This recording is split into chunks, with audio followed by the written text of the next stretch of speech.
जय हिंद दोस्तों, मैं अनुराग स्वागत करता हूं आप सभी के इस नए से वीडियो में। और आज हम क्या कंप्लीट करेंगे तो बोलोगे भैया सैंपल पेपर 3 करेंगे, क्योंकि 2 सैंपल पेपर करा दिया हूं बहुत अच्छे तरीके से और बहुत ज़बरदस्त तरीके से। आज हम सैंपल पेपर 3 करेंगे और जो आज का हमारा लेवल होगा इजी टू मॉडरेट होगा, क्योंकि बहुत से बच्चे कह रहे हैं कि भैया जैसे क्वेश्चन आता है पेपर में जैसे सेट होकर आता है वैसा कराओ। क्योंकि आपको मालूम है क्वेश्चन जो आता है पेपर में उसमें से 4-5 ऐसे क्वेश्चन होते हैं जो थोड़ा अच्छे लेवल का होते हैं, नहीं तो सारे क्वेश्चन क्या होते हैं तो डुएबल होते हैं जो सब लोग कर लेते हैं। तो वैसा ही मैंने इस पेपर को इस बार सेट किया है और बहुत अच्छे से कर लेंगे। बहुत ही सिंपल सा सेट है हमारा और प्यार से सारी चीजें कंप्लीट कर लेंगे। आइए शुरू करते हैं। पहले देखते हैं भाई क्वेश्चन नंबर 1 हमारा क्या कह रहा है।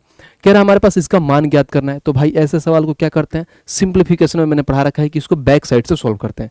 तो बोलोगे भैया इसको क्या करेंगे तो बोलोगे भैया रूट 16 है, इसको बाहर निकालोगे तो बोलोगे 4 होगा। 32 और 4 36 होता है, रूट में है 36 को बाहर निकालोगे 6 होगा, तो यहाँ पर 6 लिख दो। 10 और 6 कितना होता है 16, 16 को देखोगे तो भैया 10 और 6 से हमारे पास 16 हो गया। 16 को बाहर निकालोगे तो बोलोगे भैया 4 होगा, तो यहाँ पर 4 ऐड कर लेंगे। तो बोलोगे 12 प्लस 4 कितना हो जाएगा 16, 16 से बाहर निकालोगे 4 होगा। तो ओवरऑल जो हमारा मान निकल के आएगा यहाँ पे तो बोलोगे 77 प्लस में 4, और इसको बाहर निकालेंगे तो बोलोगे 81, 81 को बाहर निकालोगे 9 आएगा, और यही हमारा आंसर होगा। कहाँ है तो ऑप्शन नंबर डी। खत्म। बहुत ही सिंपल, बहुत ही बच्चा सवाल था। आइए क्वेश्चन नंबर 2 देखते हैं क्या कह रहा है। कह रहा है दो संख्याएं दी गई है जिसमें बोला है 64 148 का हमें क्या निकालना है, एचसीएफ ज्ञात करना है। देखो एचसीएफ क्या होता है, हाईएस्ट कॉमन फैक्टर, यानी इन दोनों के में से कोई ऐसा जो सबसे हाईएस्ट कॉमन होगा जो क्या करेगा भाई साहब, इन दोनों संख्याओं को काट देगा। इसका फैक्टर सबसे हाईएस्ट क्या हो सकता है, तो मैं ऑप्शन से देखता हूं। अगर मैं ऑप्शन से देखता हूं तो सबसे बड़ा 6 है। अगर 6 ये दोनों संख्या को काट दिया तो बोलोगे भैया इसका एचसीएफ 6 हो जाएगा। बोलोगे भैया 6 से अगर 64 को काटूंगा, नहीं काटेगा, क्योंकि 6 के पहाड़ा में 60 आता है, उसके वजह से 66 आ जाता है, तो 64 तो आता नहीं। खत्म। अब उसके वजह से मैंने 4 को उठाया। अगर ये 4 काट दिया तो बोलोगे भैया हो जाएगा, तो 4 से काटो तो बोलोगे भैया ये भी काट देगा 4 से, और इसको तो 4 3 12, उसके बाद से देखो 4 4 7 28, तो ऑप्शन हमारी हो जाएगा खत्म। क्योंकि भाई सब 4 है जो दोनों संख्याओं को आपस में काट दे रहा है, यानी कहने कि 4 ही इसका सबसे हाईएस्ट कॉमन फैक्टर हो गया। खत्म। यही सवाल था। तो मैंने क्या बोला था, तो बहुत ही सिंपल सा सेट है, बहुत अच्छे से कंप्लीट कर लेंगे। बोला है हमारे पास यदि 8 और 48 यानी बोलोगे 8 और 48 का जो तृतीय अनुपाती x है, तो हमें x का मान ज्ञात करना है। तो आपको मालूम है कि तृतीय अनुपाती कैसे निकालते हैं, तो बोलोगे भी अगर हमारे पास कोई मान दे, जैसे मान लीजिए a हो गया, b हो गया, b रेशियो में अगर मान लीजिए तृतीय अनुपाती निकालना है तो इसको x मान लेता हूँ, यानी हमें थर्ड प्रोपोर्शन निकालना है। तो बोलोगे कैसे निकालते हैं, तो बोलोगे डायरेक्ट ये होता है हमारे पास, ऐसे करोगे तो एक्स ए बराबर में बी स्क्वायर होता है। तो हम लोग इसको डायरेक्ट लिखते हैं कैसे कि एक्स बराबर में होता है भाई बी स्क्वायर अपॉन में ए, बस यही हमारा फॉर्मूला होता है। बात खत्म। तो बोलोगे भैया हमारे पास क्या होगा, 8 हो जाएगा कहीं ना फर्स्ट, तो हमारे पास देखो बी का मतलब क्या होगा 48, यानी बोलोगे 48 इंटू में 48 स्क्वायर है, और बट्टे में क्या हो जाएगा ए कितना है, तो बोलोगे भैया 8 है, और कहीं ना कहीं थर्ड अनुपात यानी एक्स का मान फाइंड कर रहे हैं। तो बोलोगे भैया 8 से काटोगे तो 8 छके 48, तो बोलोगे 8 छके 48, क्योंकि 8 हाथ में कितना आ गया 4, 6 चौके 24 और 4 कितना होता है 28, यानी 288 होगा, और 288 ऑप्शन नंबर सी। खत्म। कितना सिंपल, कितना बेसिक सा सवाल था। आइए क्वेश्चन नंबर हम 4 पर चलते हैं। क्या कह रहा है, कहने की है हमारे पास इसका मान ज्ञात करना है। पहले क्या है तो बोलोगे 8 का स्क्वायर है तो क्या हो जाएगा 64, फिर प्लस में यहाँ पर देखो क्या होगा 10 का स्क्वायर है, यानी कहीं ना कहीं 10 दो बार है, इसको बाहर निकालोगे तो 1 10 बाहर आ जाएगा। अब माइनस का 1 है तो 1 लिख लो, इंटू में यहाँ पे आ जाएगा क्योंकि भाई सब रूट लगा हुआ है, तो बोलोगे भैया 4 इंटू में -1 तो 4 हो जाएगा, और माइनस का यहाँ पे 5 है। तो बोलोगे भैया यहाँ पे देखो 64 और 10 कितना हो गया 74, और -4 -5 -9, तो बोलोगे 74 में से 9 घटाओगे तो हमारे पास 65 आएगा, और यही हमारा आंसर हो जाएगा 65। तो ऑप्शन नंबर सी। खत्म। तो कितना ही सिंपल, कितना ही बेसिक सा सवाल था, बहुत प्यार से हम बना लिए। आइए भाई नेक्स्ट क्वेश्चन पे चलते हैं। क्वेश्चन नंबर 5 देखते हैं क्या कह रहा है। कह रहा है दो संख्याओं का जो महत्तम समापवर्तक यानी एचसीएफ और एलसीएम हमें कितना दे रखा है, तो बोलोगे 34 और 408 दिया है। यदि उनमें से एक संख्या 102 है तो दूसरी संख्या ज्ञात करिए। हमेशा से पढ़ाते आया हूं कि दो संख्याओं का प्रोडक्ट इक्वल टू में होता है एलसीएम इंटू एचसीएफ का प्रोडक्ट। तो लिख लो ना भाई। तो बोलोगे भैया दो संख्याओं का प्रोडक्ट क्या होगा, तो पहली संख्या 102 है, और उसके बाद से अगर मैं देखूं तो दूसरी संख्या को x मानता हूं। एलसीएम कितना है तो बोलोगे भैया 408 है, और एचसीएफ कितना है तो बोलोगे भैया 34 है। काट दो, हमारा आंसर निकल के आ जाएगा। जब मैंने इसको काटा तो बोलोगे भैया कहीं ना कहीं अगर 3 से देखो 4 3 12 3, इसको 3 से डायरेक्ट काट लो, 34 या 102। अगर ये 3 से कट जाएगा तो बोलोगे 3 से इसको भी काट लो, 3 एकम 3, 1 10, 3 त्रिका 9, 3 छके 18, जो x का मान आ जाएगा 136 आ जाएगा, और 136 कहाँ है भाई देखने जरा, तो ऑप्शन नंबर डी। खत्म। मजा आ रहा है भाई, चीजें समझ में आ रही थी, वीडियो को लाइक, चैनल को सब्सक्राइब करते रहिए। क्वेश्चन नंबर 6 देखते हैं क्या कह रहा है। कह रहा है 6 वर्ष पश्चात एक पिता जो है हमारे पास, यानी यहाँ पे फादर है, एक पिता की आयु उसके पुत्र की आयु का 3 गुनी होगी 6 वर्ष पश्चात। अगर 6 वर्ष पश्चात की देखूँ तो ये हमारे पास क्या है, तो बोलोगे प्रेजेंट। अब आगे 6 वर्ष जाएंगे पश्चात, मतलब आगे की बात होता है। 6 वर्ष बाद इन जो पिता है हमारे पास, कहने ये फादर हो गए, जो अपने पुत्र से 3 गुनी होंगे। मान लो इसको इसको 3x मान लूंगा, क्योंकि 3 गुनी है फादर, और किससे भाई साहब है, तो अपने पुत्र से x, अगर x से 3 गुना ये हो गया, बस बात खत्म। आगे देखिए, फिर उन्होंने ये बोला है 6 वर्ष पूर्व पिता की आयु उसके पुत्र की आयु का 7 गुनी थी। 6 वर्ष पूर्व, अब पीछे चले जाओ। अब इसी को मैंने पीछे चला गया तो बोलोगे भैया 6 वर्ष पूर्व क्या है भाई साहब, पुत्र की आयु से इनकी कितनी गुनी है, तो बोलोगे भैया 7 गुनी है, तो 7x हो गया। अब आगे देख लीजिए, बहुत ही सिंपल सा सवाल है। हमको ये बोला गया है, देखो 7 गुनी थी, पिता और पुत्र की वर्तमान आयु हमें ज्ञात करना है, कहने कि हमें प्रेजेंट आयु ज्ञात करना है, ये मान निकालना है। देखो मैं क्या बोलता हूँ, सबसे पहले भाई साहब एज का इनका डिफरेंस लेते हैं। बोलो भैया इनका डिफरेंस लेते हैं, क्योंकि मान लीजिए मैं हूँ और आप हो गए, मेरा छोड़ दीजिए, मान लीजिए आप हैं और आपकी मैडम जी हैं, उन लोगों का एज का डिफरेंस क्या है, क्योंकि आप तो हमेशा देखते हैं कि आप बड़े हैं उनसे, समझिए आप 3 साल उनसे बड़े हैं और वो आपसे 3 साल छोटी हैं।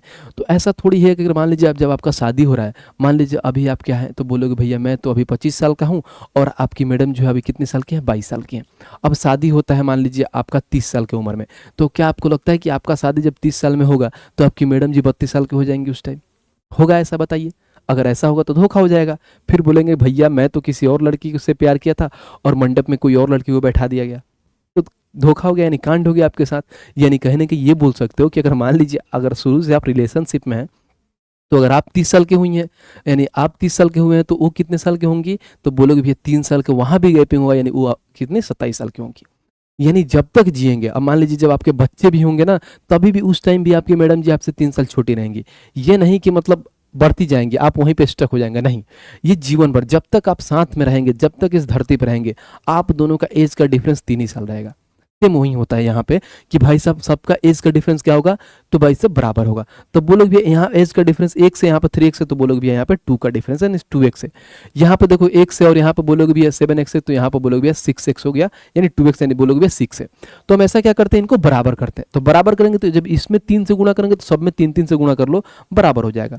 तो बोलोगे भैया सब में 3 से गुणा करूंगा तो जो हमारा नया निकल के आएगा तो हो जाएगा 3 तरीका 9x हो जाएगा, और 3 इसमें देखो 3x। अब इन दोनों का डिफरेंस देखो तो 6x हो जाएगा, ये भी 6x हो गया, बस बात खत्म। तो अब हमें इस सब को मिटा दीजिए, हमें ये सब तामझाम करने की नीड नहीं है, इसको मैं हटाता हूं। ठीक है भाई, बोलोगे भैया बहुत बढ़िया, बहुत प्यार से समझिएगा, कोई दिक्कत नहीं है। अब बोलोगे भैया कि यहाँ पे मैंने देखा, क्या देखा, यहाँ पे x है। अब हमारा पास इस पे काम कर रहे हैं हम लोग, पहले मैं हाईलाइट कर देता हूँ, ये हमारा x है और ये हमारे पास 3x, क्योंकि अब ये वाला का तो जरूरत नहीं है, ये वाली नहीं है, क्योंकि हमने बराबर कर दिया है। तो बोलोगे भैया ये x है और यहाँ पर 3x है। अगर इन दोनों का डिफरेंस मैंने देखा तो बोलोगे भैया 2x आ रहा है। अब 2x का मान यहाँ पर तो वैल्यू में 2x आ रहा है। अब यहाँ पर ओरिजिनल में मान कितना है, तो बोलोगे -6, पहले यहाँ पे +6 यानी बोलोगे 12 साल का एज का डिफरेंस आ रहा है। तो 2x का मान 12 आ रहा है, तो x का मान कितना आएगा, तो बोलोगे 6 आएगा। अब ऐसा भी कर सकते हो प्रेजेंट एज निकालने के लिए, या तो भाई साहब इसमें 6 से गुणा करके और इसमें 6 ऐड कर दोगे, प्रेजेंट एज आएगा, या इसमें भाई साहब 6 से गुणा करके इसमें से 6 घटा दोगे तो प्रेजेंट एज आ जाएगा। कैसे भी निकाल सकते हो, मैंने ऊपर वाले से निकालता हूँ। अब x के पे 7 रखूंगा तो बोलोगे 7 6 के 42 ये आ जाएंगे। अब इसको x पे रखूंगा तो 6 आ जाएगा ये। अब बोला है उनकी प्रेजेंट आयु, तो 6, ये तो पूर्व की है, प्रेजेंट क्या होगा, तो 6 साल ऐड कर दो, तो बोलोगे 42 में 6 ऐड कर दो यहाँ पे, तो ये 48 साल के हो जाएंगे, और यहाँ पर 6 ऐड कर दोगे तो बोलोगे भैया ये हमारे पास 12 साल का हो जाएंगे। तो बोलोगे भैया पिता हमारे पास 48 साल के हैं। क्या है भाई, देखो इसको थोड़ा कलर भर देता हूँ, बहुत अच्छा लगेगा। अगर यहाँ पर कलर हम भरेंगे तो बोलोगे भैया हमारे जो फादर हैं 48 साल के हैं, और जो बेटे हैं वो कितने साल के हैं, दिख नहीं रहा है, मजा नहीं आ रहा है। तो बोलोगे भैया हमारे पास बेटे 12 साल के हैं, तो 48 और 12 का है, तो बोलोगे भैया ऑप्शन नंबर डी, खत्म। तो कितना बढ़िया, कितना सिंपल सा सवाल था। कोई दिक्कत परेशानी हुई होगी तो बोलिए, कोई दिक्कत परेशानी नहीं होगी, बताइए। यहाँ तक कोई कष्ट, कोई पीड़ा, कोई और है दिक्कत, तो इसको एक और तरीके से हम बना सकते हैं। कैसे बना सकते हैं मैं बताऊं। अगर मैं ये देखता हूं कि मान लीजिए ये 6 वर्ष पूर्व था और उसके वजह से 6 वर्ष पश्चात था, ठीक है। अगर जब मैं ये देखूं यहाँ पे, तो यहाँ पे कितना था, तो बोलोगे भैया उनकी पुत्र की आयु की 3 गुनी थी, और उसके बाद से यहाँ पे देखूं तो 7 गुनी है। तो मैंने जो डिफरेंस वाला कॉन्सेप्ट बताया था ना, उससे समझ लीजिए बहुत कम समय में आप बना दोगे। ये सारा तामझाम को आप मिटा दीजिए। मैंने ये तो बहुत कम सेकंड में बना लोगे, बट ये तो मैं समझाने के लिए लिखा था ऐसे कि आपको समझ में आए।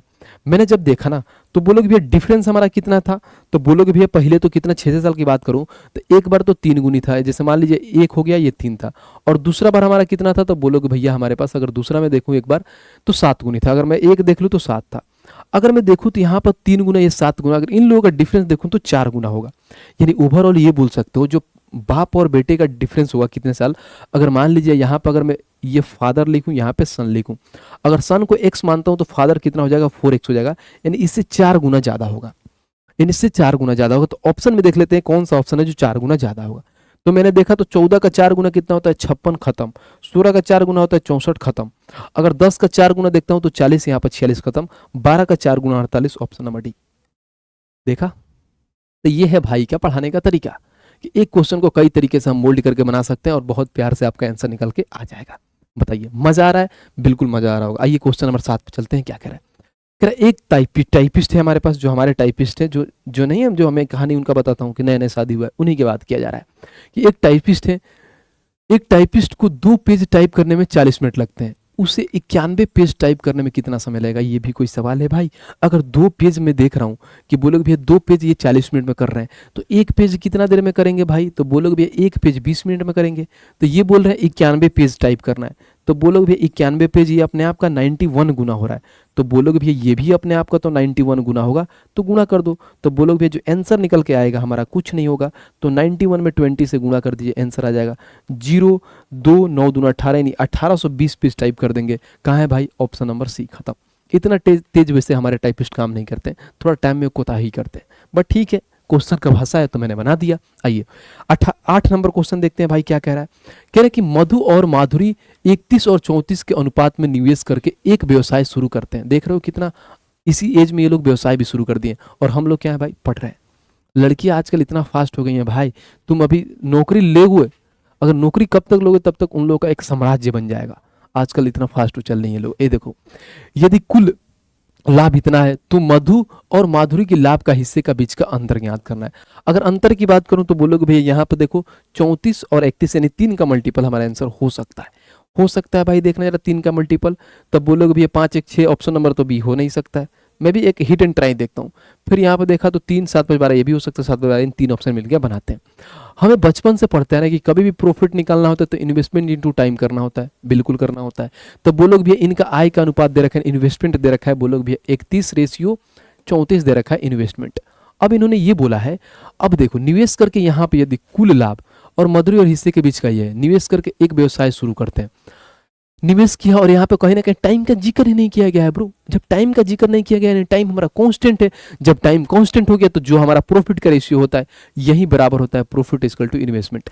यानी बोलोगे भैया ये हमारा प्रॉफिट का रेशियो हो गया।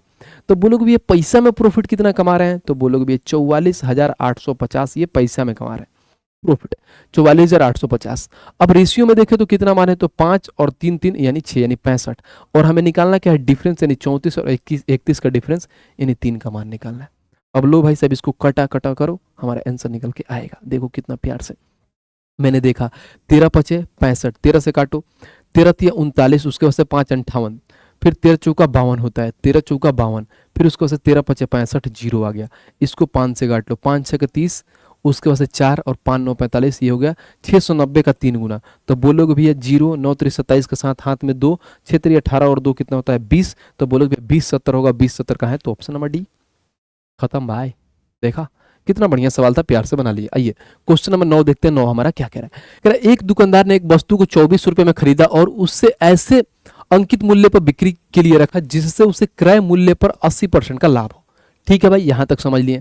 फिर बोला है लेकिन उसने अपने ग्राहक को अंकित मूल्य पर 41% की छूट दे दी, बताइए कि दुकानदार को वास्तव में कितने का लाभ हुआ है। यानी कहीं ना कहीं भाई बोलोगे भैया इसने पैसा में पूछ दिया है, परसेंटेज की बात ही नहीं किया है, यानी हमें मेन वैल्यू की नीड पड़ेगी। तब बोलोगे भैया एमपी हो गया हमारे पास, एसपी हो गया, सीपी हो गया, 3 तिगाड़ा काम बिगाड़ा वाला कॉन्सेप्ट जो हमारा है बचपन से पढ़ते आ रहे हैं। तो बोलोगे भैया सीपी हमारा 2400 है, इससे जानते हो 80% अधिक अंकित किया है, यानी ये 2400 की चीज है, ये अपने आप का सीपी कितना, तो बोलोगे भैया 100% का मान है, 80% अधिक यानी 180 में इसको अंकित किया, यानी 180% का मान निकालना है। तो 00 से 00 खत्म। यहाँ पर अगर 0 18 चौके 72 को दो हाथ में 7 18 2 36 और 7 कितना होता है, तो बोलोगे भाई 4320 रुपये पर अंकित किया, यानी मार्क प्राइस किया। अब आगे वाला लाइन पढ़िए। फिर बोला है लेकिन उसने अपने ग्राहक को अंकित मूल्य पर 41% की छूट दे दी है। कितने की छूट दी है, तो बोलोगे 41% का। तो 43 20 का 41% छूट दिया, यानी 59% पे बेचा है, बस बात खत्म। 0 से 0 खत्म। 59 का 2 गुना 118, हाथ में 11, 59 का 3 गुना 177, 177 और 11 होता है 188, हाथ में आया कितना 18, 59 का 4 गुना होता है, बोलोगे भैया 236, 236 में 18 ऐड करेंगे तो 254 हमारे पास आ गया। और नीचे 10 से तो एक पॉइंट लगा देंगे, बोलोगे भैया 2548.8 आ रहा है, यानी यहाँ पर आ 2548.8, 2548.8 ये निकल के आ गया। उम्मीद करते हैं समझे होंगे। अब बोला है क्या, ये वाला लाइन, बताइए कि दुकानदार को वास्तव में कितने का लाभ हुआ है, यानी पैसे में कितने का लाभ हुआ है। तो ये देखो भाई, कोई चीज 2400 के है, कितने में जा रही है, तो 2548 में जा रही है, तो बोलोगे भैया हमारे पास 148.8 रुपए का लाभ हुआ है, और यही आंसर हो जाएगा 148.8, ऑप्शन नंबर बी। पॉइंट के वजह से जीरो का कोई नीड नहीं होता है, लिखो या ना लिखो, बस बात खत्म। ये सवाल था। आइए क्वेश्चन नंबर 10 पे चलते हैं। 10 हमारा क्या कह रहा है, बहुत ही सिंपल सवाल है, बहुत ईजी सवाल है, आप लोगों की होमवर्क है, ये खुद बना के इसका आंसर कमेंट बॉक्स में देना। आइए क्वेश्चन नंबर 11 को पढ़ लेते हैं। क्या कह रहा है, कह रहा है यदि एक्स वाई के अनुक्रमानुपाती है, यानी कहने की बोल सकते हो भाई साहब, ये वाला लाइन पढ़ो, अनुक्रमानुपाती तथा जेड के व्युत्क्रमानुपाती है, यानी कहने डायरेक्टली प्रोपोर्शनल और इनडायरेक्टली प्रोपोर्शनल है। फिर उसके बाद से बोला और y बराबर में 40, जेड बराबर में 3, x बराबर में 16, y बराबर में 50, जेड बराबर में 6 होने पर x का मान ज्ञात करो। हम बचपन से पढ़ते हैं, क्या होता है भाई साहब, एक होता है डायरेक्टली प्रोपोर्शनल, एक होता है इनवर्सली डायरेक्टली प्रोपोर्शनल। यानी मैं x देखूं भाई साहब, x डायरेक्टली प्रोपोर्शनल है किसका, y का, और x ही डायरेक्टली इनडायरेक्टली प्रोपोर्शनल है z का। ये यहाँ पे पहली वाला लाइन से हमने समझ लिया। अब जानते हो जब भी इस प्रोपोर्शन को हटाते हैं, इस डायरेक्टली को हटाते हैं तो बराबर में लेते हैं, जिससे बराबर हटता है तो इसके साथ एक कांस्टेंट आ जाता है, तो बोलोगे y बटे में z, कांस्टेंट से गुणा हो जाता है। अब मान रख लो पहली बार में x का मान पहले में कितना दिया है, तो बोलोगे भैया पहले में 16 दे रखा है, यानी 16 आ गया। बराबर में कांस्टेंट निकालना है, y का मान कितना दिया है, तो बोलोगे भैया 40 दे रखा है, और z का मान इन्होंने 3 दे रखा है। काटो, 8 से 2 बार में, 8 से 5 बार में, तो बोलो भैया 5 के बराबर में 6, यानी के बराबर में 6 बटे में 5 आ गया, यानी हमारे पास के का मान आ गया। अब एक बार दोबारा फिर यही लिख लो, क्योंकि 2 बार निकालना होता है तभी तो मान निकल के आता है। पढ़े कि नहीं, अब बताइए भाई। तो देखिए अब के का मान यही रखो, तो बोलोगे भैया हमारे पास x बराबर में के जगह पर 6 बटे में 5 लिख देंगे, और उसके बाद से यहाँ पे y z के मान इन्होंने दे रखा है, y के मान 50 दे रखा है, z का मान 6 दे रखा है, तो y के मान 50 रख लो और z का मान 6 रख लो। अब जैसे ये लिखोगे तो क्या होगा मैं देखता हूँ। अब यहाँ से देखो 6 से 6 खत्म, 5 से काटूंगा 10 बार में खत्म, तो जो x का मान आएगा वो 10 आएगा, और x का मान 10 का है, तो बोलोगे भैया ऑप्शन नंबर बी। खत्म। तो कितना सिंपल, एकदम अच्छा सा सवाल था। आइए क्वेश्चन नंबर 12 पर देखते हैं। 12 हमारा क्या कह रहा है, कह रहा है सबसे छोटी संख्या कौन सी है जिसे 7 से बढ़ाने पर वह 32, 36, 54 और 64 से प्रत्येक से विभाज्य हो जाए।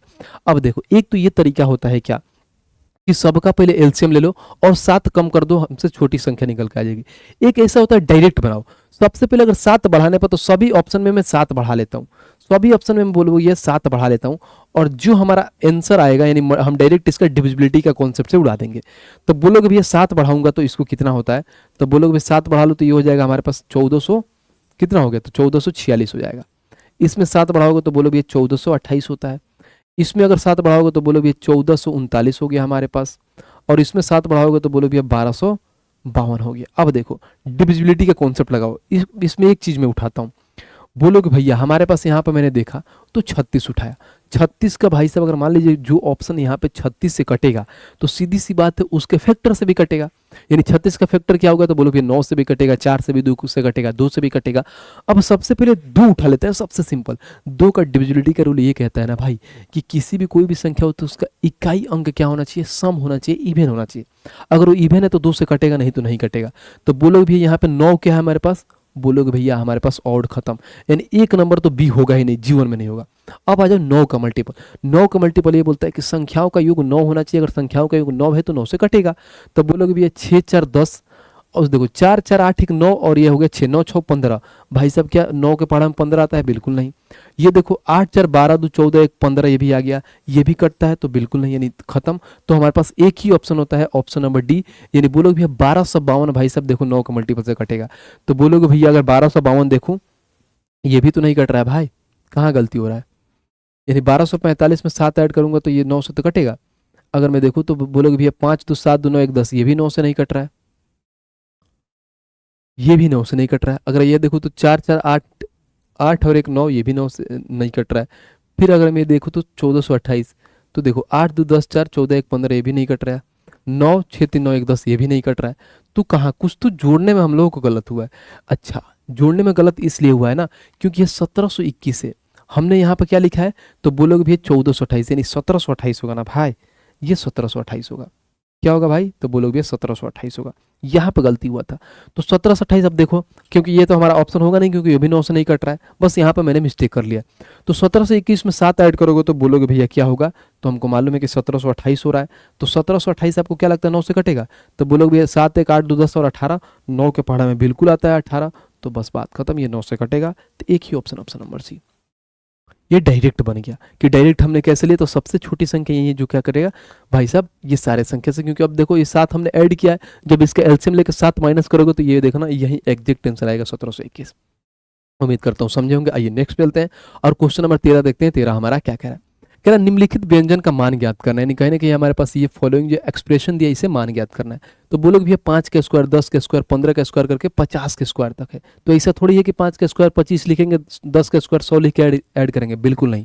देखो इसको बनाने का तरीका क्या होता है, इसमें से मैं 5 का स्क्वायर कॉमन लेता हूँ, जैसे कॉमन लूंगा तो बोलो भैया 1 का स्क्वायर, यानी 5 बाहर आ जाएगा तो 1 बचेगा, 10 में से यहाँ पे 2 का स्क्वायर, फिर यहाँ पे 3 का स्क्वायर, ऐसे करते करते बोलोगे भैया यहाँ पे 10 का स्क्वायर, ये कॉमन आ जाएगा, ये बचेगा। अब देखोगे ना कहीं तो ये जो एक्सप्रेशन है हमारा, बोलो भैया एक एक बढ़ रहा है, यानी कहीं ना कहीं बोलो भैया एपी में है, तो एपी में है तो कभी भी जब ये स्क्वायर का सम निकालना होता है तो इसके लिए फॉर्मूला होता है। तो बोलोगे भैया इसके सम का फॉर्मूला क्या होता है, मैं लिखता हूँ, ये होता है एन इंटू में एन प्लस 1 इंटू में होता है 2n प्लस में 1 बट्टे में क्या हो जाएगा, तो बोलोगे भैया 6 होता है।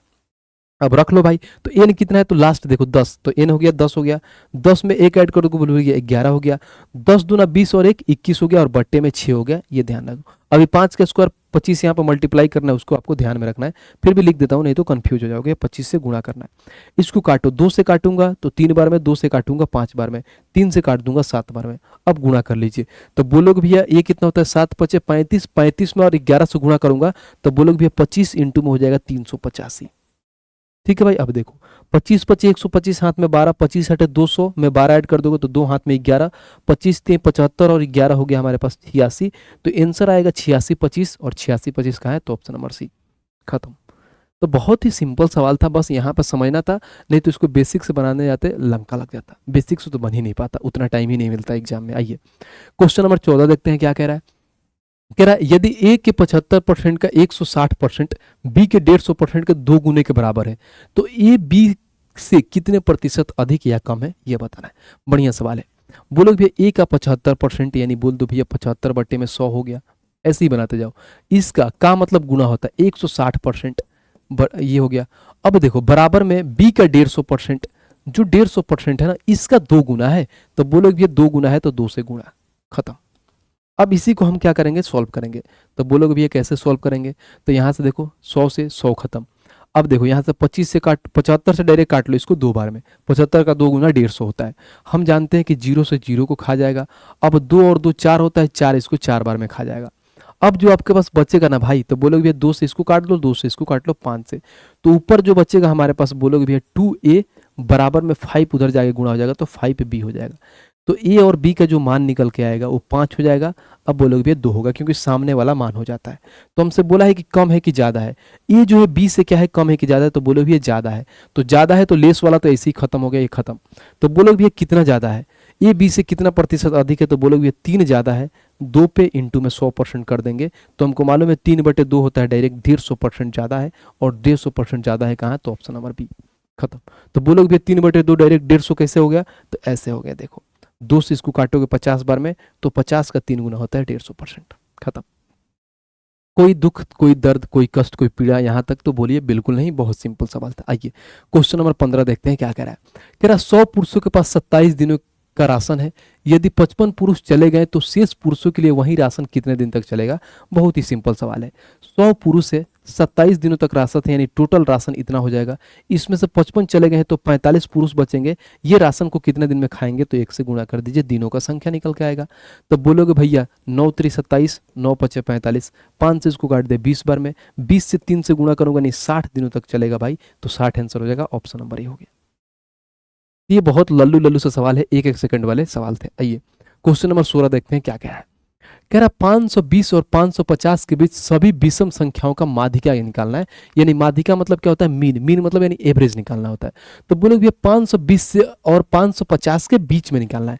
तो 520 के बाद से क्या आता है, तो बोलोगे भैया 521, फिर प्लस में 522, फिर प्लस में देखो तो 523, ऐसे ऐसे करते हुए बोलोगे भैया 549 तक जाना है, क्योंकि इनके बीच में बोला है। ठीक है, अब इनकी माध्यिका निकालना है। अब माध्यिका निकालना है यानी एवरेज निकालना है। तो कोई चीज अगर देखो तो ये भी एपी में है, यानी एक एक बढ़ रहा है। जब एपी में होता है तो डायरेक्ट इसके लिए फॉर्मूला होता है। क्या होता है, अगर मीन निकालना होता है तो कुछ नहीं होता है भाई, बोलोगे भैया first plus last divide by 2। तो बोलोगे भैया फर्स्ट कितना है, तो हमारे पास 52 हो गया, और लास्ट 521 हो गया, और लास्ट कितना है तो 549 हो गया, और बट्टे में 2 कर देंगे, ऐड कर लो। तो बोलोगे 9 1 10 हाथ में 1, 5 2 6 और 1 7, और 5 5 10, यानी 10 70 डिवाइड बाई 2 करोगे तो हमको मालूम है कि 535 आएगा, और 535 कहाँ है, तो ऑप्शन नंबर बी। तो सारे ये डायरेक्ट फार्मूला बेस्ड वाले सवाल थे, एक एक सेकंड वाले सवाल थे। आइए 17 नंबर देखते हैं क्या कह रहा है। कह रहा है किसी संख्या के 1/3 में, क्या बोला है भाई, बोलोगे भैया 1/3 में 55 जोड़ने पर 77 प्राप्त होता है, तो मूल संख्या के अंकों का योगफल ज्ञात करिए। ये भी कोई सवाल है भाई, बताओ। कोई संख्या जैसे मान लीजिए 1 से, इसकी 1/3 में हम क्या करते हैं, तो बोलोगे भैया 55 जैसे ही ऐड करेंगे तो 77 प्राप्त होगा। तो जो x का मान आएगा ना, उसका हमें डिजिट का सम बताना है। तो बोलोगे भैया जो x होगा हमारे पास, वो क्या होगा, x बट्टे में 3 बराबर में 55 जाएगा, उधर घट जाएगा। तो बोलोगे 77 में 55 घटेगा तो 22 होगा। तो जो x का मान आएगा 22 का 3 गुना 66 होता है। और इसी का क्या होगा, तो बोलोगे भैया इसका हमें योग बताना है। तो बोलोगे 6 + 6 यानी 12 आएगा, और यही हमारा आंसर हो जाएगा 12, ऑप्शन नंबर सी। खत्म।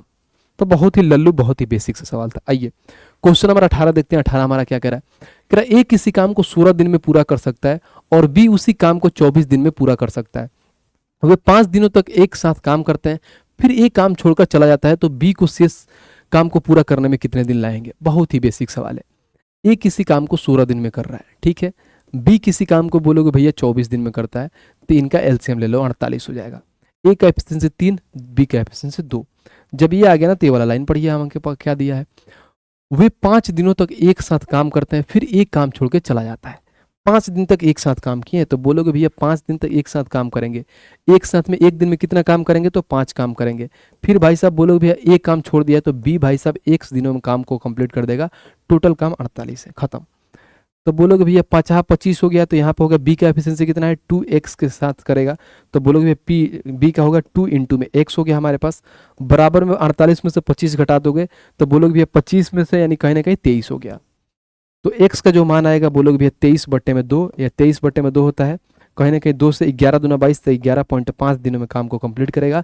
11.5 का है, तो option number B. Total work बोलता है तो 11.5 में 5 ऐड करते 16.5 होता, बट हमसे ये पूछा है कि बी को शेष काम करने के लिए तो 11.5 दिन लगेगा। तो टाइम एंड वर्क का सवाल था, अच्छा सा सवाल था। आइए क्वेश्चन नंबर 19 देखते हैं क्या कह रहा है। कह रहा है 11 और 19 के बीच में दोनों सहित सहअभाज्य संख्याओं के युग्म, क्या बोला है भाई, सहअभाज्य संख्याओं के युग्मों की संख्या हमें ज्ञात करना है। कहने की कितने सारा संख्या है। अब सहअभाज्य संख्या क्या होता है, तो बोलोगे भैया कहीं ना कहीं कोप्राइम। यानी कोप्राइम क्या होता है, तो कोई भी दो संख्या हो जिसका एचसीएफ 1 हो, वो हमारा कोप्राइम कहलाता है। अब देखो भाई, सबसे पहले टोटल संख्याएं कैसे निकालोगे, तो बोला है 11 और 19 के बीच दोनों को लेना है, दोनों सहित। तो कितना हो गया, तो 11 और 19 कितना हो गया, तो बोलोगे 7 और 2 ये संख्या, यानी टोटल 9 संख्या हो गई। अब यहाँ पे कॉम्बिनेशन लगा के टोटल संख्या निकालते हैं। तो 9C2 यानी 9 में से क्या करना है, 2 को हमें लेना है, क्योंकि हर 2 संख्या में लेंगे तभी एक हमारे पास उसमें से कोप्राइम पता चलेगा। क्योंकि 2 संख्या रहेगी तभी तो पता चलेगा ये कोप्राइम है कि नहीं है, क्योंकि तभी तो 2 संख्या से पता चलेगा इसका एचसीएफ 1 आ रहा है। तो इसको निकालने का तरीका होता है कि 9 फैक्टोरियल में से क्या करते हैं, 7 फैक्टोरियल इंटू में 2 फैक्टोरियल करते हैं। तो ये 9 फैक्टोरियल क्या होगा, तो 9 8 यहाँ पर 7 फैक्टोरियल हो जाएगा, और नीचे देखो तो 7 फैक्टोरियल इंटू में हमारे पास आ गया 2 फैक्टोरियल। तो 2 फैक्टोरियल का मान 2 ही होता है। तो हम डायरेक्ट इसको क्या 7 फैक्टोरियल से 7 फैक्टोरियल 2 से इसको काटूंगा 4 बार में, यानी टोटल संख्याएं 36 आएंगी, यानी 36 संख्याएं होंगी। लेकिन अभी 36 संख्या है ना, तो इसमें से अभी हमें छांटना पड़ेगा, यानी ऐसे 36 युग्म बनेंगे। यानी देखेंगे युग्म कितना बनेंगे, 11 और 19 दोनों को लेकर तो 36 युग्म बनेंगे। इसमें से भाई साहब को प्राइम कौन है, तो पहले सारे को लिखो। तो हमारे पास संख्या कितना, 11 12 13 14 15 16 17 18 और 19 हो गया। अब इसमें से को प्राइम ले लो।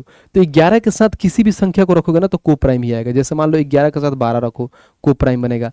11 के साथ 13 रखो, को प्राइम बनेगा। तो 11 के साथ किसी भी संख्या को लोगे को प्राइम बनेगा। 12 के साथ खेला होगा। अगर मान लो 12 के साथ आप क्या रखोगे, 14 रखोगे, तो ये हमारा को प्राइम नहीं है, क्योंकि बोलोगे भैया इसमें देखो तो HCF इसका 2 आ रहा है, HCF 1 आना चाहिए।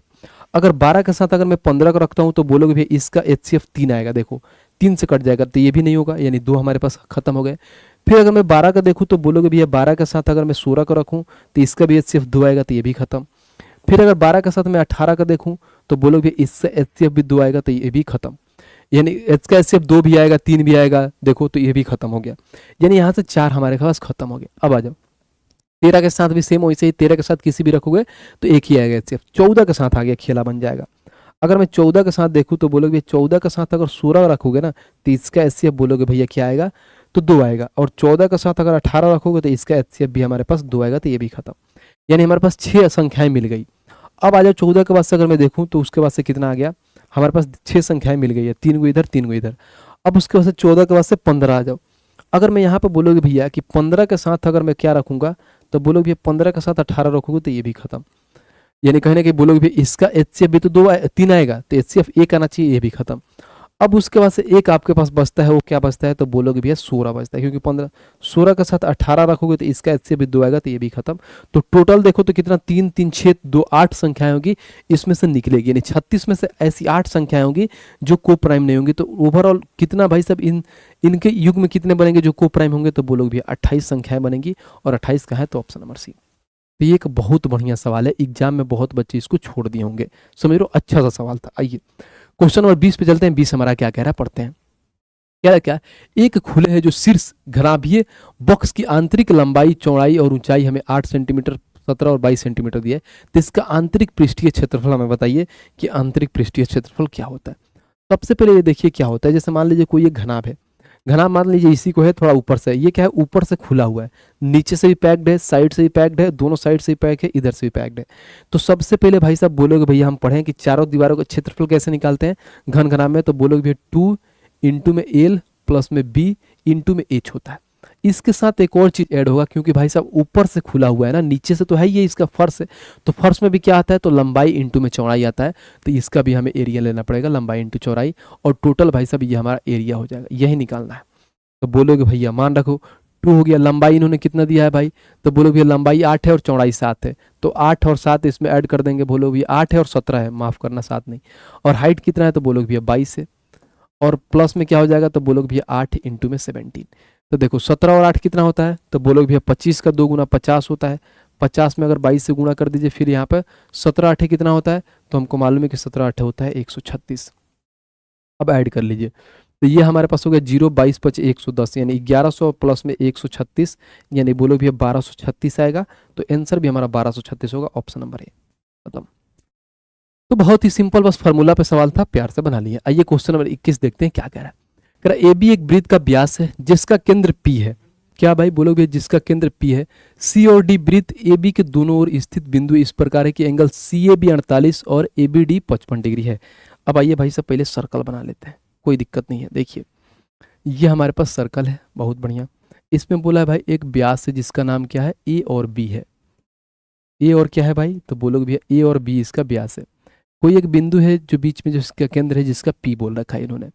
फिर बोला है क्या, आगे देखिए C और D की वृत्त पर AB के दोनों ओर है, C और D दोनों ओर है, ठीक है। अब बोला है बिंदु इस प्रकार की एंगल CAB 48 डिग्री है, कितना है भाई, CAB 48 डिग्री। अगर मैं देखूं CAB जो हमारे पास है 48 डिग्री। अब देखो CAB, अगर मैं यहाँ से देखूं CAB ये वाला एंगल देखूं तो 48 डिग्री है, तो लो भाई साहब CAB अगर मैं देखूं यहाँ पे तो CAB हमारे पास 48 डिग्री है, बढ़िया बात है, CAB 48 डिग्री है, C लगा दो यहाँ पे।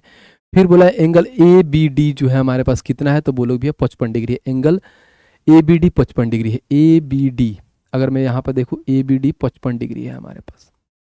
अगर ये देखो तो ABD जो है हमारे पास कितना है भाई, ABD 55 डिग्री है, AB और ये हमारा D हो गया, जिसको बोलते हैं भैया 55 डिग्री है। ये हो गया जैसे जैसे इन्होंने बोला है। फिर बोला है एंगल CBD और एंगल CAD के मापों का अंतर। अब देखो पहले आराम से, जब यहाँ पर देखोगे ना बोलोगे भैया सबसे पहले ये क्या हमारे पास अर्धवृत्त है, अर्धवृत्त से कोई भी एंगल क्या होता है भाई, अगर मान लीजिए अर्धवृत्त से कोई भी यहाँ पर ये लाइन जाएगी और जाके भाई सब टच करेगी तो बोलोगे भैया 90 डिग्री का एंगल बनाती है। क्या बोलोगे भैया 90 डिग्री का एंगल बनाती है। तो ये हमारे पास क्या है, तो बोलोगे भैया 90 डिग्री हो जाएगा। ये भी हमारा क्या होगा, तो बोलोगे भैया हमारे पास ये 90 डिग्री का एंगल बना देगा। यानी कहीं ना कहीं देखोगे तो बोलोगे भैया हमारे पास 90 डिग्री का एंगल बनाएगा। समझ लो, जब 90 डिग्री का एंगल बनाएगा तो हमको मालूम है कि तीनों कोणों का योग 180 डिग्री है, ये 48 है, ये 90 है। तो भाई साहब क्या जोड़ें कि भाई साहब ये भी हमारे पास क्या 90 बन जाए, तो बोलोगे भैया यहाँ पे 50 और यहाँ 42 ऐड करेंगे तो 90 हो जाएगा। ये 55, ये हमारे पास 90, तो यहाँ पर हम 35 ऐड करेंगे तो हमारे पास ये भी 90, यानी कहीं ना कहीं सबका एंगल का मान आ गया। अब देखिए बोला है angle C B D. Angle C B D कहाँ है, बोलोगे भैया C B D. C B D ये वाला एंगल, यानी टोटल एंगल क्या है, तो बोलोगे भैया एंगल जो है सी बी डी, और डिफरेंस निकालना है angle C A D. C A D, अब डिफरेंस देखो सी बी डी कितना है, तो बोलोगे भैया 42 और प्लस में हमारे पास 55 है। अब माइनस सी ए डी कितना है, तो सी ए डी 48 और कितना है 48 और हमारे पास बोलोगे भैया 48 और हमारे पास 35 है। 48 और 35, तो बोलोगे भैया 5 2 7 और 5 4 9 97, फिर 8 5 13 हाथ में 1, फिर 4 3 7 और 1 8। अब बोलोगे भैया यहाँ पे देखो 7 और 7 कितना होता है 14, जो डिफरेंस आएगा कितना आएगा, तो बोलोगे भैया 14 आएगा, और यही हमारा आंसर होगा 14, ऑप्शन नंबर ए। खत्म। तो अच्छा सवाल था ये, सर्कल का बढ़िया सवाल था, एक एक चीज प्यार से पढ़ते हमारा आंसर आ जाता। आइए क्वेश्चन नंबर 22 पे चलते हैं। 22 हमारा क्या कह रहा है, कह रहा है एक बेलनाकार पात्र के आधार की परिधि 300 सेंटीमीटर है और उसकी ऊंचाई 88 सेंटीमीटर है, तो यह पात्र का अधिकतम कितना लीटर पानी रख सकता है, ये बताना है। सबसे पहले बोलोगे भैया बेलनाकार पात्र बना दो भाई, तो ये हमारे पास बेलनाकार है, अच्छी बात है, बनाते हैं। अब बोलो भैया इसमें क्या है, अधिकतम पानी रखना है, ठीक है। अब इसकी परिधि यानी बोलोगे भैया जो ये 2πr का मान इन्होंने कितना दिया है, तो बोलोगे भैया 300 है। अब उसके बाद से यहाँ पे देखिए तो इसकी ऊंचाई जो 88 दे रखा है। अब उसके बाद से यह पात्र में अधिकतम कितना लीटर पानी रखा जा सकता है, तो भाई साहब जितना इसका वॉल्यूम होगा उतना पानी जाएगा, तो इसका वॉल्यूम निकाल दो। तो बोलोगे भैया वॉल्यूम का फॉर्मूला क्या होता है, तो हमको मालूम है कि क्या होता है, तो πr² होता है। क्या होता है, बोलोगे भैया πr²। तो सबसे पहले पाई का मान 22/7, रेडियस यहाँ से फाइंड कर लो, तो बोलोगे भैया 2 इंटू में हमारे पास 22/7, आर हमें फाइंड करना है 300 हो गया। अब बहुत ही खतरनाक कैलकुलेशन होने वाला है, दिखने से लग रहा है। 2 से काटोगे तो बोलोगे भैया 150 हो गया, फिर इसको 2 से काटोगे 11, 2 से काटोगे 75 हो गया। तो जो रेडियस का मान आएगा हमारे पास ना, तो 75 इंटू में 7/11 आएगा। तो जो हमारा यहाँ रेडियस आएगा 75 इंटू में 7/11, 2 बार है तो 2 बार लिख लो, बट्टे में 11, और हमारे पास हाइट कितना है, तो बोलोगे भैया 88 है। बहुत बढ़िया, इसको हम कैलकुलेट करेंगे। तो बोलोगे भैया 11 से काट लो भाई 8 बार में, बहुत बढ़िया। अब उसके बाद से नीचे का कुछ देखो, 11 से कुछ कटेगा, तो कटेगा, बिल्कुल कटेगा। 11 से 22 2 बार में कटेगा, 7 से 1 7 खत्म हो गया। अब देखो जो भी हमारा मान आएगा क्या आएगा, तो बोलोगे 2 इंटू में 75 इंटू में 75 इंटू में 7 इंटू में 8 आएगा। अब ये क्या होता है, तो बोलोगे भैया सेंटीमीटर क्यूब है। हमसे पूछा क्या है, तो भाई साहब लीटर में पूछा है, तो लीटर के लिए क्या करते हैं, तो 1000 से डिवाइड कर दीजिए, बस बात खत्म। जैसे ही 1000 से डिवाइड करिएगा तो क्या होगा, तो बोलोगे भैया 25 का 3 गुना 25 का ये 4 बार में 40 बार में, तो 8 से काट लो, 8 5 40, 5 से इसको काट लो, तो 5 से 15 5 75 होता है। 3 दूना 6, 7 6 के 42 में 15 से गुणा करो, 7 6 के 42 में हम 15 से गुणा करेंगे, तो बोलोगे 15 दूना 30, हाथ में 3, 15 चौका 60 और 3 कितना होता है 63, यानी 630 लीटर पानी होगा, ऑप्शन नंबर सी हो गया। देखा, तो कुछ बढ़िया बढ़िया भी सवाल है, अच्छे से अगर पढ़ेंगे तो अच्छे से चीज़ें निकल के आएंगी। समझ में आ गया, बहुत बढ़िया। आइए क्वेश्चन नंबर 23 देखते हैं क्या कह रहा है। कह रहा है हमारे पास a+1/a का मान 4 दे रखा है, हमें ये वाला मान फाइंड करना है। फार्मूला मैंने पढ़ाया, अभी अलजेब्रा हाल फिलहाल पढ़ाया है, a के पावर 5 बटे में a के पावर 5 है, तो क्या होता है, तो बोलोगे भैया a³ प्लस 1 में a³ का हम गुणा कर देते हैं किससे, तो a² प्लस में 1/a² से, ये 6 हो जाता है, इसमें से माइनस कर देते हैं a - 1/a। ये हाल फिलहाल में पढ़ाया हूँ, तो डायरेक्ट हम फार्मूला रखते हैं। अब बोलोगे इसके लिए क्या होता है, तो बोलोगे n² - 2, लिख देता हूँ एक लाइन ताकि समझ में। n² माइनस का 3n होता है पहले का, और उसके का होता है n² - 2, और इसमें से घटा देना है n। तो बोलोगे n² - 3n, n की जगह पे क्या है 4, 4 का n³ होता है, यहाँ पे स्क्वायर लिखा हूँ मैं, n³ - 3n होता है। तो बोलोगे 4 का क्यू होता है 64 में से हमें 12 घटाना है, तो बोलोगे 52 होता है, इंटू n²। 4 का स्क्वायर कितना होता है, 14 में से 2 घटा देंगे तो, सॉरी 4 का स्क्वायर 16 में से 2 घटाएंगे 14, और माइनस का कितना हो गया, तो 4 हो गया। तो 14 दूना 28, हाथ में 2, 14 5 70 और 2 72 में से 4 घटाओ तो 724 होगा, और यही हमारा आंसर होगा, ऑप्शन नंबर ए। खत्म। तो अलजेब्रा का बहुत ही बेसिक, बहुत सिंपल सवाल था। आइए 24 नंबर देखते हैं सवाल। कह रहा है एक महिला 90 मिनट में, देखो 90 मिनट तक 20 minute 20 metre minute 20 metre minute है, ठीक है, 20 मीटर मिनट की चाल से और 60 मिनट तक 55 मीटर, ठीक है, मिनट की चाल से यात्रा पूरी की। तो पूरी यात्रा के लिए उसकी औसत चाल मीटर मिनट में ही बताना है, कोई दिक्कत नहीं है। तो बोलोगे भैया एवरेज स्पीड बताना है।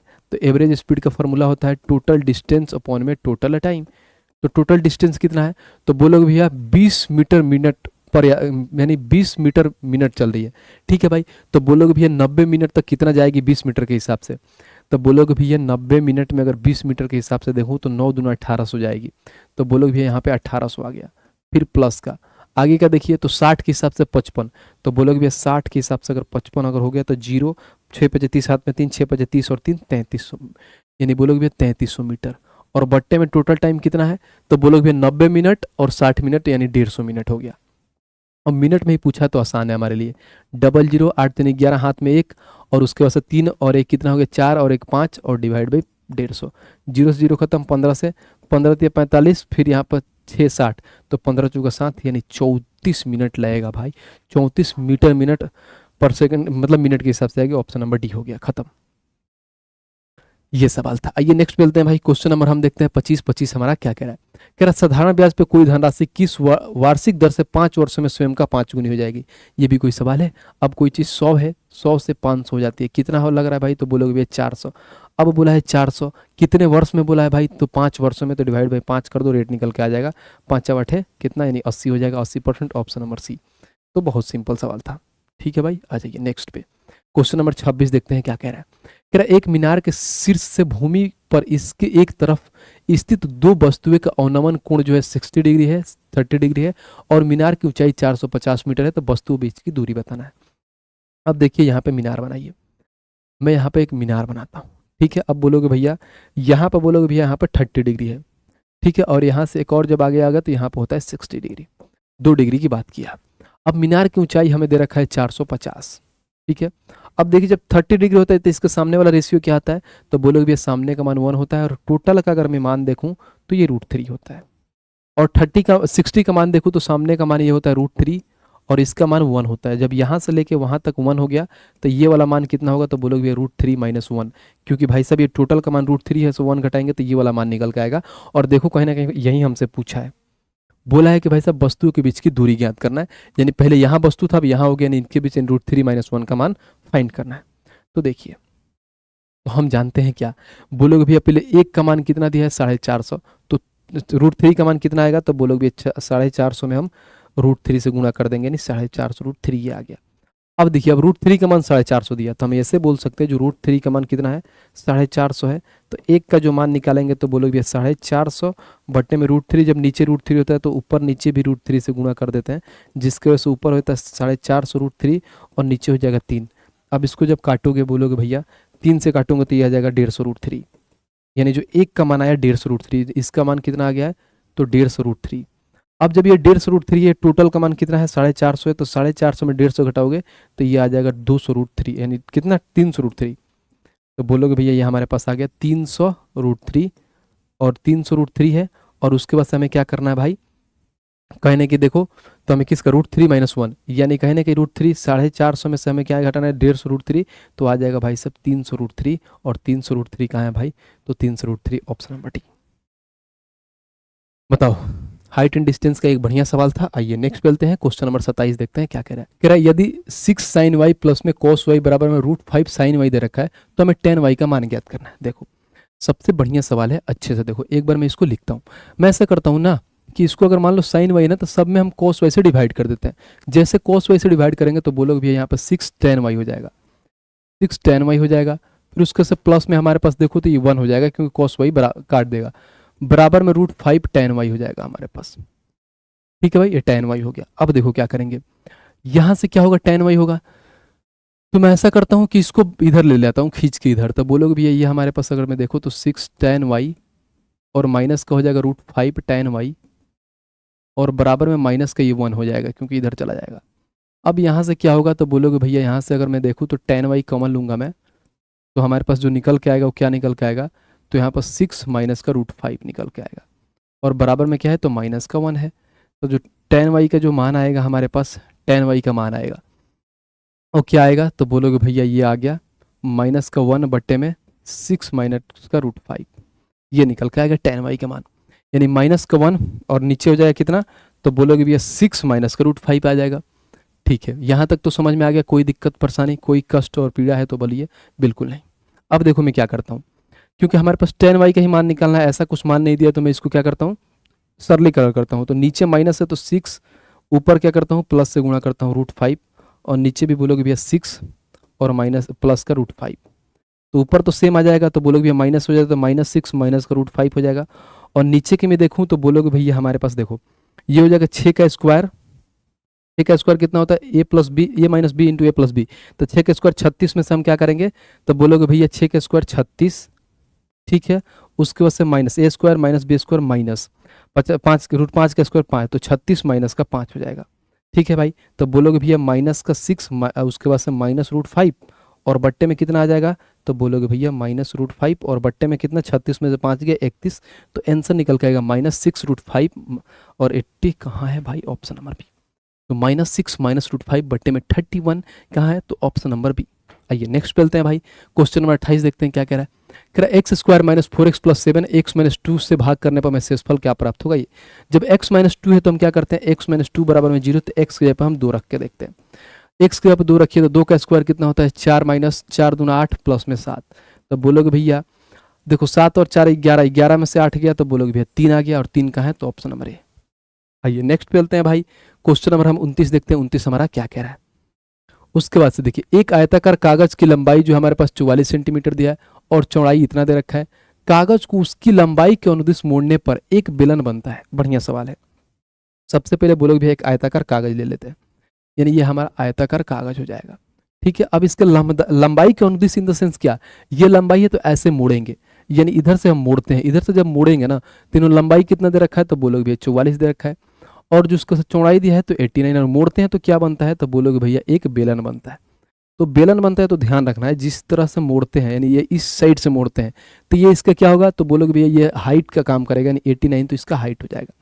जब 89 हाइट हो गया ना भाई तो जो अब मान लो ये रोल किया, जैसे ही रोल करोगे तो ऐसा सर्कल बन जाएगा, ये सर्कल, तो ये इसका परिधि हो जाता है, तो ये परिधि आ जाएगा, यानी 2πr का मान कितना होगा 44, तो रेडियस कितना आ जाएगा 7, क्योंकि 7 44 से 154 होता है। कैसे होता है 2 गुणे में 22 बट्टे में 7, रेडियस हमें फाइंड करना है 44, तो बोलोगे 22 दूना 44, तो आर का मान 7 निकल के आ गया। तो आर का मान 7 निकल के आ गया, तो हमसे अब क्या निकालना है तो बोलोगे भैया बेलन का वक्र पृष्ठीय क्षेत्रफल, यानी वक्र पृष्ठीय क्षेत्रफल क्या होता है भाई, तो बोलोगे भैया बेलन का वक्र पृष्ठीय क्षेत्रफल 2πrh होता है।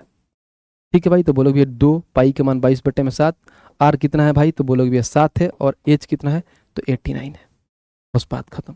अब जब 2πrh हमें निकालना है तो काटो इसको, 7 से 7 खत्म, 11 का भी मल्टीपल देख सकते हो क्या 11 तो आएगा ही, तो बोलोगे भैया ये हमारे पास 3 हो गया, 9 2 11, ये 11 से नहीं कटेगा, 3 3 6 और 10 ये भी खत्म। यहाँ पे देखो तो 6 3 9 9 1 10 ये भी खत्म। यहाँ पे देखो 3 और 1 4 9 6 15 में से 4 घटे तो ऑप्शन नंबर डी हो जाएगा। बट फिर भी गुणा कर लेता हूँ, तो देखो कितना 9 दूना 18, 18 दूना 36, यूनिट डिजिट 6 आएगा, तो यानी 39 16 होगा, और 39 16 ऑप्शन नंबर डी खत्म। तो बहुत ही सिंपल सवाल था, थोड़ा बहुत कैलकुलेशन था, बाकी कुछ नहीं था। आइए क्वेश्चन नंबर 30 देखते हैं, आज का हमारा ये लास्ट सवाल है, नहीं 30 क्वेश्चन तो आते हैं। तो बोलोगे यदि किसी बंटन के माध्य 78 है और माध्यिका 61 है तो हमें बहुलक ज्ञात करना है, नहीं मोड फाइंड करना है। तो कभी कभी भाई साहब बहुलक कैसे निकालते हैं, कभी कभी नहीं, हमेशा मोड बराबर होता है 3 मीडियन, 3 मीडियन माइनस में होता है 2 मीन, बस बात खत्म। अब देखो 3 मीडियन, यहाँ पर अगर मैं देखूँ मीडियन 61 दे रखा है, तो 3 में 61 से गुणा माइनस का 2 मीन यानी 78, तो बोलोगे भैया 3 एकम 3 36 18 183 में से 8 दूना 16 हाथ में 1, 7 दूना 14 और 1 15 156। ठीक है, तो बोलोगे भैया 13 में से 6 गया तो 7 हो जाएगा, ये हो गया 7, 7 में से 5 गया 2 यानी 27 आएगा, और 27 का है तो ऑप्शन नंबर ए खत्म। तो बढ़िया पेपर था, इतना भी इसको इजी भी नहीं बोल सकते, इतना भी टफ नहीं बोल सकते हाँ, लेकिन जैसे पेपर आता है आपके एग्जाम में उस टाइप का मैंने सेट कर रखा था, और यहाँ पे कंप्लीट हुआ भाई साहब आपका ये तीसरा वाला सेट। भाई साहब ये कहाँ मिलेगा तो एआर पब्लिकेशन के टेलीग्राम पे इसका हैंड रिटन नोट्स मिल जाएगा, इसको ज्वाइन कर लीजिएगा। बाकी इस वीडियो को हर जगह पर शेयर करिए भाई साहब, कमेंट करके बताना क्वेश्चन का लेवल कैसा है, बताने का अप्रोच कैसा है, वीडियो को लाइक करना ही एकदम, और ये आपका अपना चैनल है तो सब्सक्राइब करके जरूर रखना। ठीक है भाई, तो आज के लिए इतना ही है, मिलते हैं नेक्स्ट वीडियो में, तब तक के लिए आप सभी को जय हिंद।